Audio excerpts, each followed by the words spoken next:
Mi papá tiene un rancho. Y un rancho es mucho decir. Tiene un terreno. Y es en un ejido en Salinas Victoria. Y el rancho de mi papá, o el terreno de mi papá, a mí y a mis hermanos no nos gusta mucho. Cuando él hace una fiesta, siempre la hace allá y tenemos que ir, ¿verdad? Y vamos con gusto, porque a nuestros hijos les gusta ir a la tierra y al polvo y correr. Pero mis hermanos y yo tenemos muchas bromas para ese terreno. Estamos diciendo que estamos ahorrando para pagarle al que le toque ese terreno como herencia, para que se lo quede, le vamos a pagar los otros dos, ¿no? Es una broma, obviamente. Pero nos burlamos constantemente de ese rancho. Tenemos muchas bromas en casa para burlarnos de él. Es un terreno que no tiene nada, es desértico. Mi papá hizo como 2 cuartos por ahí. Hasta hace poco tiene baño. Pero cada vez que sale al tema ese rancho o ese terreno y que molestamos a mi papá, ya nos está preocupando, porque entre más lo molestamos, él más se aferra y más ama ese rancho, ese terreno. Mi papá ama ese terreno como no tiene ni idea. Entonces, cada vez que decimos algo, hasta parece que es un halago y se ríe. Y lo ama más y más y más ese terreno. Cuando yo voy a ese terreno, lo que veo es pura incomodidad, combinado con tierra y calor.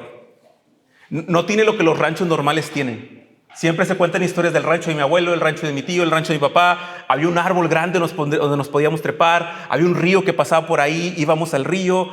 Tenía sembradillos de algo y íbamos y agarrábamos manzanas o naranjas, como el rancho de mi abuelo particularmente. Pero en el rancho de mi papá o en el terreno de mi papá no hay nada de eso. O sea, no podemos decir que hay un árbol, no podemos decir que pasa un río, no podemos decir nada. Entonces, cuando yo voy a ese rancho, lo único que veo es incomodidad y saber que estoy ahí porque amo profundamente a mi papá. Pero mis hermanos y yo ya no queremos seguir bromeando con eso, porque mi papá amenaza con irse a vivir para allá. Y creemos que es porque cada vez que le decimos algo malo, el amor de él crece por aquel rancho, por aquel terreno. Mi papá ve ese terreno diferente a nosotros, totalmente. En el pasaje que acabamos de ver delante, o lo que acabamos de leer, la gente está viendo a Jesús en la cruz del Calvario, cargando la cruz, y lo valora de una manera.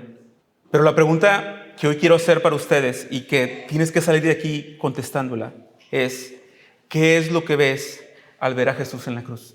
¿Qué es lo que tú ves al ver a Jesús en la cruz? Y posiblemente, si te han educado en una familia cristiana o católica, siempre se ha hablado de alguna u otra forma de Jesús. Y posiblemente para algunos Jesús es una religión, es un culto que se hace los domingos, tal vez es solamente es una idea, solamente es un personaje historia que enseña cosas, posiblemente podría ser una imagen, podría estar simbolizado en alguna cruz. Pero la pregunta sigue estando ahí: ¿qué es lo que ves al ver a Jesús en la cruz? Pablo, escribiéndole a la iglesia de Corintios, capítulo 1, versículo 21, dice lo siguiente. Y Pablo, antes de leerlo, va a introducir 2 perspectivas, tanto de los griegos como de los judíos, acerca de la cruz de Cristo. Pablo va a hacer una comparación entre lo que ve la gente y lo que ven los creyentes en Cristo. Y dice el versículo 21 de 1 Corintios capítulo 1, pues ya que en la sabiduría de Dios el mundo no conoció a Dios mediante la sabiduría, agradó a Dios salvar a los creyentes por la locura de la predicación. Porque los judíos piden señales y los griegos buscan sabiduría, pero nosotros predicamos a Cristo crucificado. Para los judíos, ciertamente tropezadero, y para los gentiles es una locura. Mas para los llamados, así judíos como griegos, Cristo es poder de Dios y sabiduría de Dios. Porque lo insensato de Dios es más sabio que los hombres, y lo débil de Dios es más fuerte que los hombres. Es decir, lo que está diciendo Pablo aquí a la iglesia de Corintios es que el evangelio de Jesucristo, el evangelio de la cruz, es tropezadero para los judíos. ¿Por qué? Porque los judíos querían a alguien, que ya he repetido muchas veces, que los liberara de la opresión de Roma. Querían a alguien que siguiera haciendo milagros y que todo su poder militar lo usara para derrocar a Roma. Pero Cristo vino no como ese Mesías, sino como el verdadero Mesías, que tenía que cumplir todos los sufrimientos e incluso morir en la cruz del Calvario para salvarnos.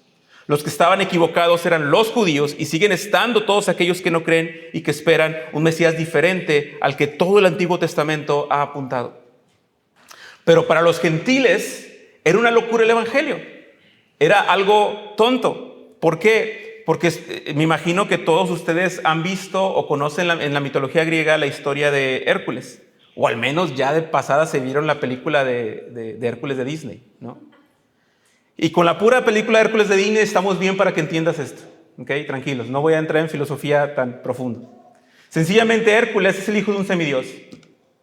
Y Hércules está en la tierra, tiene fuerza sobrenatural en esa mitología. Y Hércules busca hacer ciertas obras para poder llegar al Olimpo, llegar nuevamente con Dios.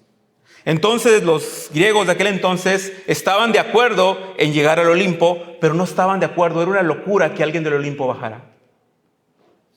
Era una locura que alguien que se dice Dios descendiera y todavía descendiera como ser humano y muriera. Era una tontería para ellos. En su sistema de creencias, ellos no podían creer en eso. Decían que era tonto. Pero Pablo está diciendo que Cristo es el poder de Dios. Que lo que los judíos ven como debilidad, realmente la cruz de Cristo es el poder de Dios manifestado en su máxima expresión. Y ahorita vamos a hablar sobre eso.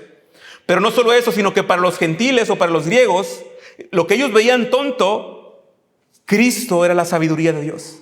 Es decir, Cristo es el logos, es la razón, es la sabiduría de Dios. Lo que Él hace es sabio, la forma en la que Él actúa es verdadera. Y lo que Él hace y promete revela y refleja el poder de Dios en medio de su pueblo. Y la frase que al final termina Pablo diciendo es que lo que la gente ve como insensato, o lo que la gente ve como tonto, dice, es más sabio que los hombres. Y lo que la gente, los judíos ven como débil, lo débil de Dios, lo que ellos ven como débil, es más fuerte que los hombres. Voy a volver a hacer la pregunta, ¿qué es lo que ves al ver a Jesús en la cruz? ¿Alguien que está haciendo una tontería? Cuando ves a Jesús en la cruz, ¿ves debilidad?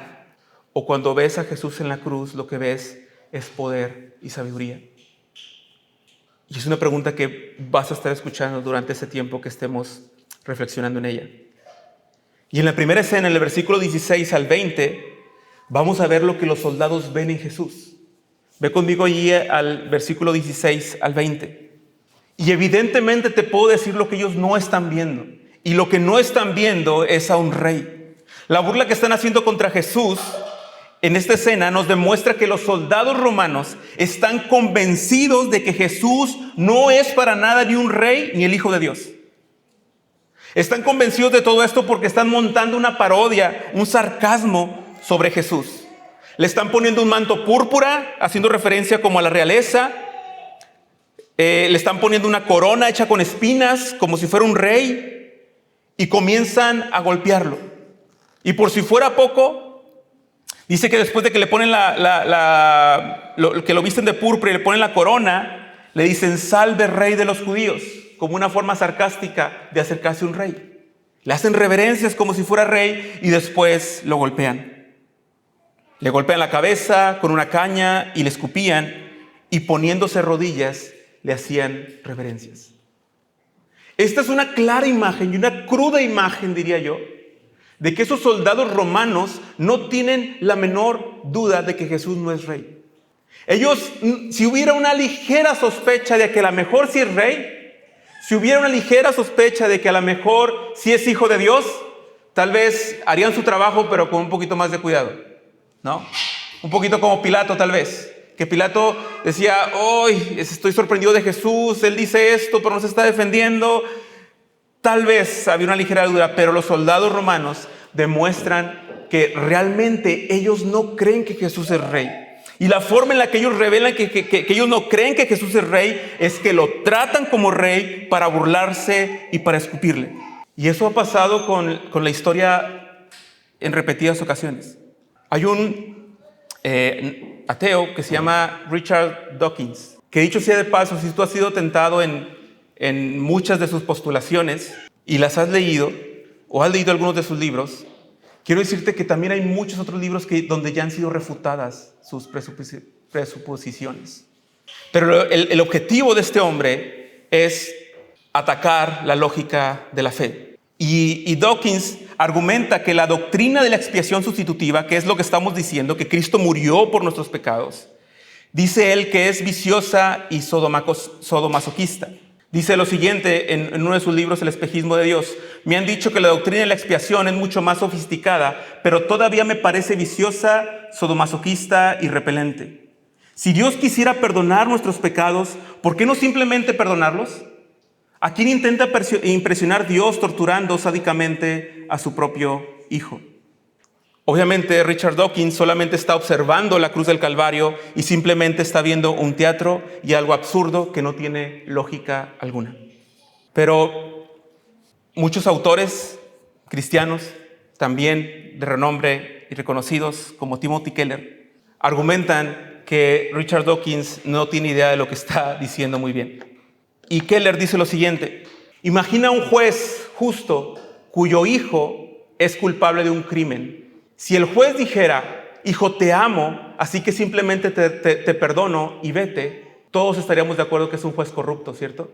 Es decir, ante un crimen, ante una culpa, alguien absorbe el perdón. No hay forma de perdonar sin absorber la culpa, sin absorber el pecado. El perdón nunca es gratuito. Si alguien te ofende y tú lo perdonas, tú absorbes el costo de la ofensa. Y ante un Dios justo, como también es su naturaleza, la única manera de saciar la justicia de Dios es a través de su propio Hijo, que es santo y que no pecó, para que todos los que vienen a Él con fe tengan salvación y vida. El pecado contra un Dios infinito requiere un pago infinito, y el único que puede hacer eso es Cristo en la cruz del Calvario. Y acerca de que Dawkins propone que hay un abuso de parte de Dios para su propio Hijo, es absurdo, porque en toda la palabra hemos visto que Cristo es quien está poniendo su vida. Dice, nadie me la quita, sino que yo la pongo y yo tengo el poder para ponerla y para volverla a tomar. No es abuso, es un autosacrificio de Dios mismo absorbiendo el castigo que su propia justicia demandaba.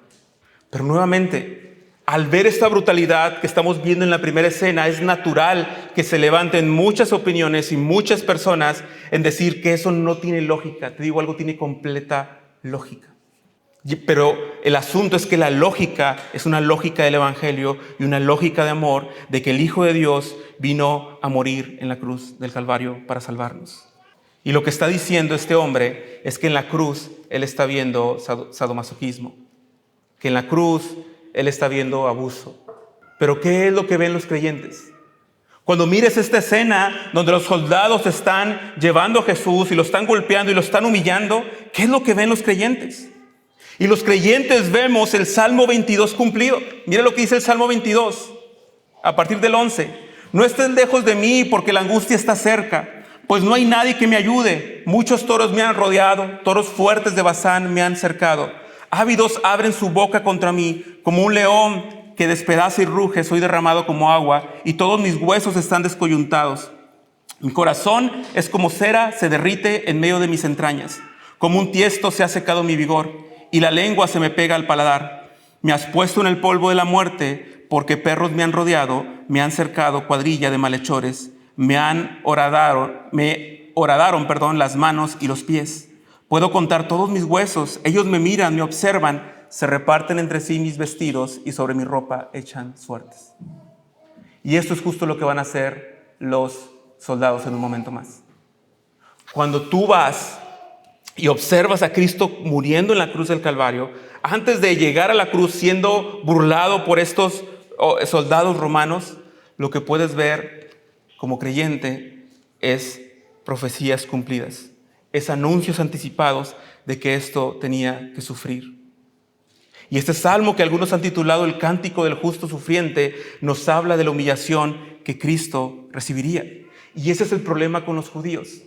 Los judíos no están creyendo en el Mesías que la misma Biblia dice que vendría. Ellos están inventando otro Mesías. Ellos están inventando un Mesías que los viniera a librar físicamente solamente, que viniera a hacer milagros y milagros y que los pusiera en la cima del mundo. Sabemos que Cristo regresa y cuando regrese todas las cosas se van a poner en orden. Pero antes de que Él regrese era necesario que todas las profecías del Antiguo Testamento se cumplieran. Y si el Salmo 22, que se reconoce como un salmo mesiánico, no se hubiera cumplido, entonces Jesús no hubiera sido el verdadero Mesías. Si Jesús no hubiera sufrido como sufrió del 16 al 20, no hubiera sido el verdadero Mesías. Recuerda lo que dice Isaías 53. El siervo de Dios tenía que ser molido por nuestros pecados. Esto tenía que suceder así. Y esto demuestra que Jesús es verdaderamente el Rey prometido. Así tenía que pasar. Entonces, en una escena donde los soldados están convencidos de que Jesús no es Rey y se burlan de Él, los creyentes podemos ver esa escena y decir: ese es nuestro Rey. Y Él está siendo molido por nuestros pecados. Él está absorbiendo nuestra culpa y nuestro pecado con sus sacrificios y con su sufrimiento. Son escenas bien difíciles las que vienen. Son escenas bien dolorosas. Pero son cosas que son verdaderas, que estaban anunciadas y que tienes que preguntarte qué es lo que ves en ellas. Siempre que trato de hacerle un favor a alguien, posiblemente tú eres de estos, y si te he intentado hacer un favor y me has dicho esto, reconocerás que es algo que normalmente digo. Pero cuando alguien se resiste tanto a que alguien le haga un favor, yo siempre le digo: no, tienes que dejar que te haga el favor. Porque si no dejas que te haga el favor, yo voy a pensar que tú piensas lo mismo cuando yo te pido un favor.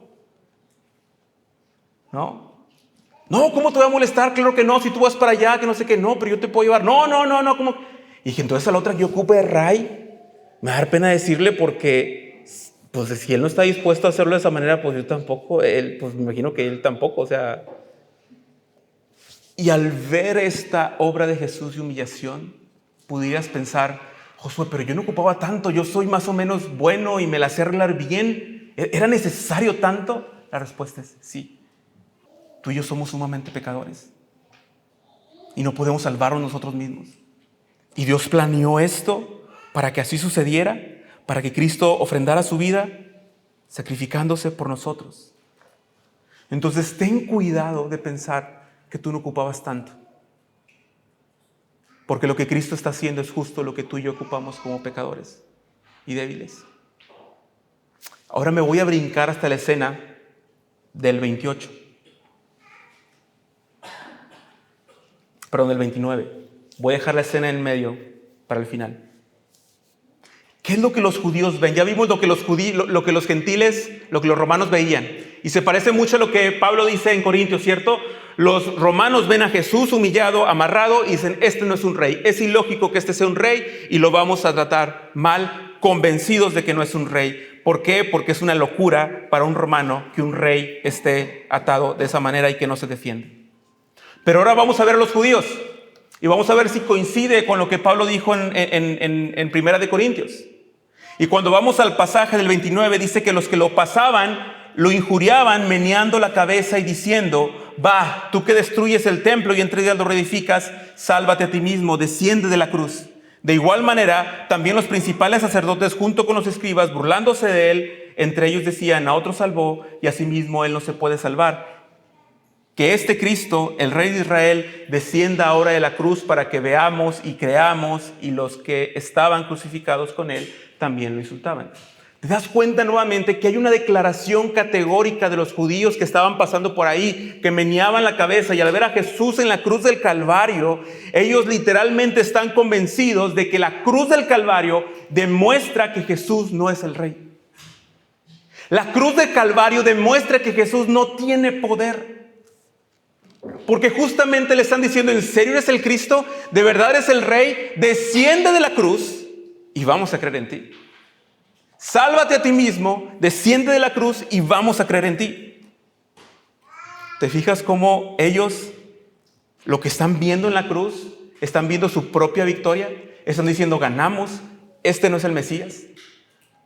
Un Mesías no va a estar ahí en la cruz. Un Mesías tiene que demostrar que es el Salvador y debería de bajarse de esa cruz y salvarnos y derrocar a Roma. Entonces, para los judíos que se burlaban, que meneaban la cabeza, la cruz de Cristo demostraba su debilidad, demostraba que él no tenía poder. Hay declaraciones del Talmud. Más adelante, el Talmud es uno de los libros de los judíos, donde se habla de la crucifixión de Jesús. Y dice: en la víspera de la Pascua colgaron a Jesús, y un heraldo salió delante de él durante 40 días diciendo: él va a ser apedreado porque ha practicado la hechicería y ha incitado y ha descarriado a Israel. Quien sepa algo en su defensa, que venga y abogue por él. Pero como no encontraron nada en su defensa, lo colgaron en la víspera de la Pascua. Los judíos están convencidos de que Jesús no era el Mesías. Los judíos están convencidos de que Jesús no era el Mesías porque murió en la cruz del Calvario. Dice Maimónides, un rabino más conocido, un poquito más cerca por el siglo XII. Dice: incluso Jesús de Nazaret, que ninguno que imaginó que sería el Mesías y fue ejecutado por la corte, él hizo que Israel fuera destruido por la espada y que su remanente fuera dispersado y humillado. Los judíos no ven la cruz y ven poder. Lo que ellos ven es debilidad. Pero ahora la pregunta que hacemos, que quiero hacer a ti, es: ¿qué es lo que ven los creyentes en la cruz del Calvario? ¿Qué es lo que ven los creyentes? ¿Ven debilidad o ven poder? Y lo que ven los creyentes primero es nuevamente el cumplimiento del Salmo 22. Y regresa al Salmo 22. Dice el versículo 6: pero yo soy gusano y no hombre, oprobio de los hombres y despreciado del pueblo. Todos los que me ven de mí se burlan, hacen muecas con los labios y menean la cabeza, diciendo que se encomiende al Señor, que Él lo libre, que Él lo rescate, puesto que en Él se deleita. ¿Te fijas cómo es la misma idea y las mismas frases que le están diciendo a Jesús en la cruz del Calvario? Menean la cabeza y dicen: a otro salvó, y a él no se puede salvar, que descienda ahora de la cruz, que demuestre que es el Rey de Israel, y entonces creeremos en él. Lo que un creyente ve en esta escena es justamente lo opuesto a los judíos. Nosotros en la cruz del Calvario, dice Pablo, Jesucristo crucificado es el poder de Dios y la sabiduría de Dios. Entonces, mi pregunta sigue siendo: ¿qué es lo que ves en la cruz de Cristo? Porque es absurdo, pero hemos citado las últimas semanas todos los textos que hablaban que era necesario que el Mesías sufriera. Jesús lo estuvo diciendo en todo el Evangelio de Marcos: es necesario que el Hijo del Hombre sea entregado, es necesario que sea llevado a los gentiles, es necesario que muera y luego que resucita el tercer día. Jesús desde tiempo atrás estuvo diciendo todo esto, pero ahora viene Marcos a demostrarnos que lo que sucedió también estaba dicho, y lo que está pasando en toda esta dinámica, en todas estas escenas, es justamente el cumplimiento del Mesías del Antiguo Testamento. Y por eso los creyentes, a pesar de que las escenas que estamos observando son duras, son trágicas, son difíciles de leer, era lo que estaba profetizado que iba a pasar. Y finalmente tenemos la escena en medio. Si te fijas, en la primera escena hay burlas, en la tercera escena hay burlas, y en medio dice que obligaron a uno que pasaba y que venía del campo, Simón de Cirene, padre de Alejandro y Rufo, a que llevara la cruz de Jesús. Y esto es interesante porque este Simón de Cirene, fíjate el dato que nos da Marcos, venía del campo, no es como que andaba ahí de curioso, sencillamente estaba por ahí pasando, y lo obligaron a llevar la cruz de Cristo o ayudar a Cristo con su cruz. Y es significativo porque Marcos lo identifica como el padre de Alejandro y Rufo. Y hay otro Rufo que se menciona en la iglesia de Roma. Y hay otro Simón que tiene un apodo parecido que se menciona en Hechos capítulo 13. La razón es que si Marcos lo está mencionando aquí es porque sabemos que Simón finalmente es un creyente y es parte de la iglesia. Y la razón por la que Marcos está poniendo aquí a Simón de Cirene es maravillosa porque andando en el campo le tocó ver de cerca lo que estaba sucediendo con Jesús. No tenemos datos ni sabemos cuándo es que este hombre creyó. Posiblemente pudiera ser cuando Pedro predicó allá en Hechos, en alguna de las dos predicaciones. Pero lo que es importante es que este hombre que está aquí puesto, que ayuda a cargar, digamos que es el único que está como en un sentido neutral, que no es los soldados que están injuriando a Jesús, ni que son los que están meneando la cabeza. Simplemente él iba caminando y le tocó cargar la cruz de Cristo. Y ahora, un verdadero creyente, te he dicho muchas veces que nos encantaría que yo me imaginaba que regresaba en el tiempo y que ayudaba a Jesús a que no fuera crucificado. Y te dije que ese era un mal pensamiento porque entendemos que Jesús tenía que morir para salvarnos y simplemente nos quedaríamos callados al verlo morir en la cruz por nosotros. Pero si regresáramos en el tiempo, estoy seguro que cualquiera de los que están aquí, verdaderos creyentes, si ha escrito verdaderamente en Cristo Jesús, hubiera sido un privilegio ayudar con esa cruz. ¿Te causaría dolor llevar esa cruz? No va a ser tú crucificado, va a ser... Pero cualquier creyente verdadero regresaría y sentiría un poco lo que sintió Jesús. Me imagino que es como una forma en la que, imagínate que estás en Gonzalitos, hora pico, se le queda el carro a alguien en el tercer carril y hay que moverlo para acá. Tú no eres el responsable, pero tú te orillas, tú te bajas y vas y lo ayudas.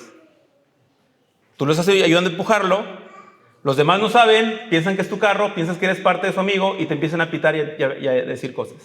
Sería algo raro, ¿verdad? Porque es como que no, yo solamente estoy ayudando, él es el que se quedó tirado. Algo parecido tal vez estaría sintiendo Simón cuando está cargando la cruz y cuando Jesús está siendo injuriado por todos lados. Es un espectador de primera mano, Simón, al ver esa humillación. Y es sorprendente porque en algún momento entendemos que Simón, todos estos recuerdos, toda la palabra de Dios expresada para él cobró significado y posiblemente Simón se convierte en un ejemplo de discípulo para todos nosotros cuando Jesús les dijo a sus discípulos: si alguno quiere venir en pos de mí, niéguese a sí mismo, tome su cruz cada día y sígame, porque todo aquel que quiera salvar su vida la perderá y todo aquel que pierda su vida a causa del evangelio, éste la salvará. Entonces el llamado que está haciendo Jesús de Marcos para ser un discípulo de Cristo, vemos una pequeña pestañita aquí que se abre con Simón de Cirene. Y posiblemente Simón de Cirene nos ayuda a ver lo que significa ser un discípulo de Cristo. A lo mejor sin él entender todo el entendimiento aún, a lo mejor él sin entender completamente el evangelio, posiblemente lo entenderá después, pero él solo iba pasando por ahí y se encontró con el Cristo que iba camino a la cruz. Y eso es maravilloso porque esa es la historia de cada uno de nosotros. Íbamos por ahí, haciendo cosas, viviendo de alguna manera, y Cristo se atravesó nuestro camino. Alguien nos habló del evangelio. En algún lugar escuchamos. Pero no es necesario solamente con que anduviéramos por ahí y que alguien nos escuchó. Tenemos que preguntarnos lo que les he dicho. ¿Qué ves cuando ves a Jesús en la cruz del Calvario? ¿Qué es lo que ves al ver a Jesús en la cruz?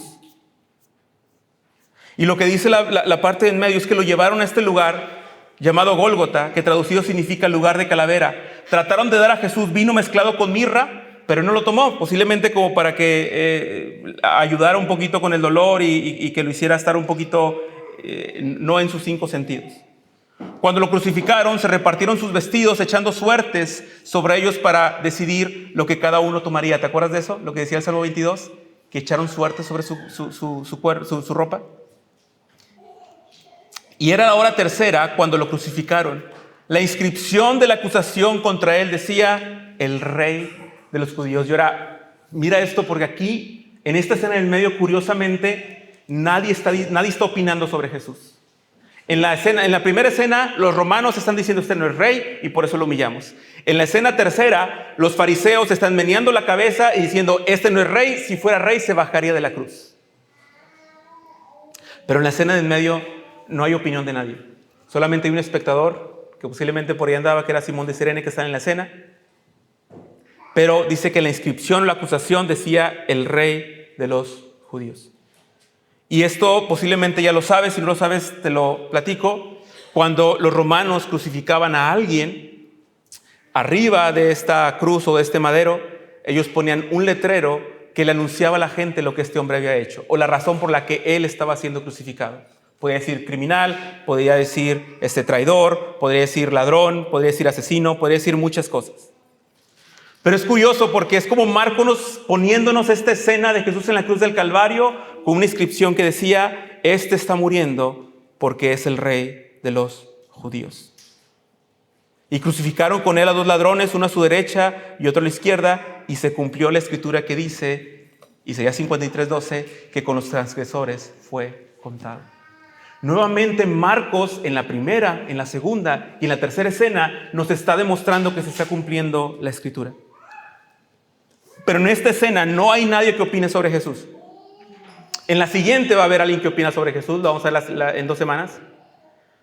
Pero en esta escena no hay nadie que opina a Jesús. Finalmente esta escena es para los lectores de Marcos.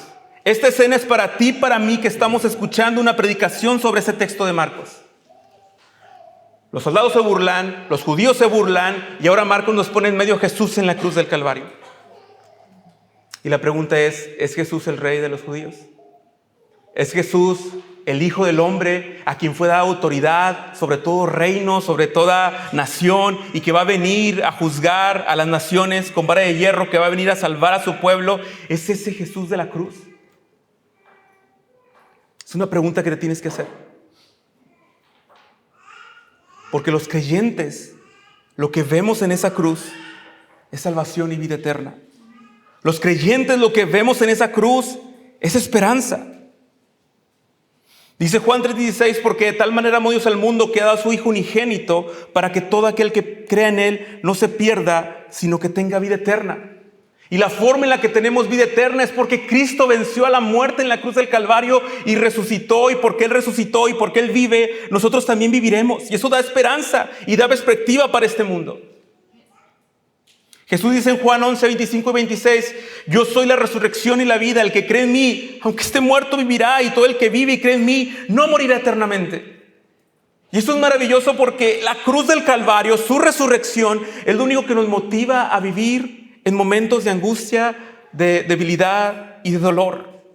Cuando no tenemos a dónde correr, en qué más pensar, el Evangelio de Jesucristo nos demuestra que tiene poder para salvarnos y para sostenernos en una esperanza real. ¿Y por qué digo real? No es filosófica y no es solo espiritual, sino es real y física, porque Él vino físicamente y porque lo que se dijo que iba a cumplir el Mesías, Jesús lo cumplió a cabalidad. Romanos 8 dice que no hay ninguna condenación para los que están en Cristo Jesús. Pueden vivir libres sabiendo que sus pecados han sido perdonados. Podemos saber que hemos sido salvados por gracia. Juan sigue diciendo que Él ha escrito estas cosas para que en el nombre de Jesús, el Hijo de Dios, para que sepan que en Él tenemos vida eterna. Y no solamente es una vida eterna que viene, sino aquí y ahora hay una vida en abundancia. Dice Juan 7:37, que en el último día de una fiesta, Jesús se puso en pie y alzó la voz diciendo, si alguno tenga sed, venga a mí y beba, porque el que cree en mí, como dice la Escritura, de su interior correrán ríos de agua viva. Y esto decía acerca del Espíritu que iban a recibir los que creyeran en Él. Jesús dice, vengan a mí todos los que están cansados y trabajados y cargados, que yo los haré descansar. Llevad mi yugo sobre vosotros y aprendan de mí, que soy manso y humilde de corazón, y hallaréis descanso para vuestras almas. Todo esto son expresiones de la realidad que se vierten a través de la cruz del Calvario. Todo este es el poder transformador, salvador y esperanzador que encontramos en la cruz del Calvario. Juan 14:27. La paz os dejo, mi paz os doy. Yo no la doy como el mundo la da. No se turbe vuestro corazón y tengan miedo. Miren, vivimos en un mundo donde se idolatra los sentimientos de felicidad. A mí me encanta estar feliz. Me gustan los días felices, no crean. Pero cuando un día no estás feliz, quieres ir corriendo ya al doctor, ¿verdad? Quieres ir corriendo a tomar una pastilla. Queremos solucionarlo rápidamente porque no sentimos felicidad. Pero voltear a ver a Jesús en la cruz del Calvario nos recuerda que esta vida tiene momentos difíciles para nosotros. Voltear a ver la cruz del Calvario nos recuerda que para los momentos difíciles de nuestra vida, Cristo fue molido por nuestros dolores, por nuestras angustias. Y que no tenemos la necesidad de voltear a otro lado para solucionar nuestro dolor, nuestra angustia o cualquier cosa que estés viviendo, sino que lo que tenemos que hacer es seguir manteniendo nuestra mirada en la cruz de Cristo, porque ahí vemos al Rey eterno. Volteamos a ver a Cristo porque solo allí encontramos la paz que sobrepasa todo entendimiento y que guarda nuestros corazones y nuestros pensamientos en Cristo Jesús. Y finalmente dice Juan 10, 28 y 29, y yo les doy vida eterna y no perecerán jamás, ni nadie las arrebatará de mi mano. Mi Padre que me las dio es mayor que todos y nadie las puede arrebatar de la mano de mi Padre. Hablando de los que han creído en Él. Y este pasaje es maravilloso porque a pesar de que los judíos siguen sin creer en Jesús como el Mesías, a pesar de que haya mucha gente como Richard Dawkins y muchos otros que tratan de decir que es ilógico lo que está pasando en la cruz del Calvario o en la historia de Cristo, hay una historia de una iglesia, de un pueblo que ha escuchado la voz de Dios, que ha escuchado la voz del pastor y que se ha mantenido en fidelidad por eras, por siglos.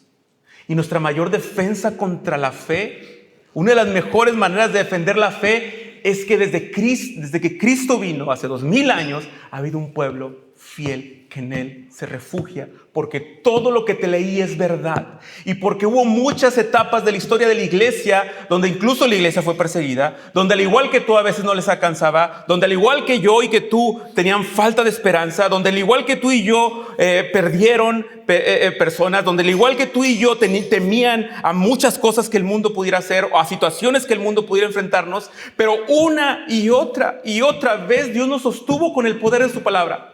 Y los que miraron a Él fueron alumbrados y sus rostros no fueron avergonzados. Dice el salmista, clamó y lo oyó Jehová y le libró de todas sus angustias. No te estoy hablando de mi propia experiencia de 37 años que tengo de vida en este planeta. Estoy usando la experiencia de toda una generación, de todo un pueblo de Dios que constantemente, que históricamente se ha refugiado en el Mesías de la cruz. Y que ese Mesías de la cruz ha dado vida y salvación. Que ese Mesías de la cruz, ese Cristo que vino, que murió y que resucitó, realmente nos ha dado vida. Por eso dice Romanos que Pablo diciendo, por lo cual estoy seguro que ni la muerte, ni la vida, ni los ángeles, ni los principados, ni las potestades, ni lo presente, ni lo porvenir, ni lo alto, ni lo profundo, ni ninguna otra cosa creada nos puede separar del amor de Dios que es en Cristo Jesús. Hermanos, Dios salva a través de la cruz de Cristo. No hay otra forma, no hay otro camino.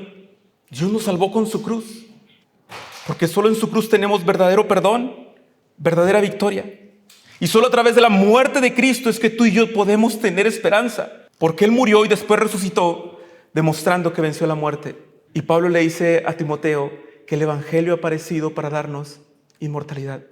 Así que no importa lo que pase en esta vida, no importa las circunstancias que estén a su alrededor, la palabra tiene la capacidad para hacernos permanecer para siempre. El Evangelio de Jesucristo trasciende a la historia de la humanidad. Y el Evangelio de Jesucristo ha sostenido a muchos en fe. Así que termino preguntándote, ¿qué ves al ver a Jesús en la cruz? ¿Ves tu salvación? ¿Ves tu esperanza? Podrías decir, sí veo eso. Pero hay otra pregunta. ¿En la cruz de Cristo ves sabiduría o ves insensatez? ¿Vale la pena imitar a Cristo en su sabiduría? ¿Porque Él absorbió nuestra deuda y nuestro pecado? ¿O solamente quieres ver a un Dios que salva, pero no un Dios que tiene sabiduría para que vivas en ella? ¿Qué ves en la cruz del Calvario?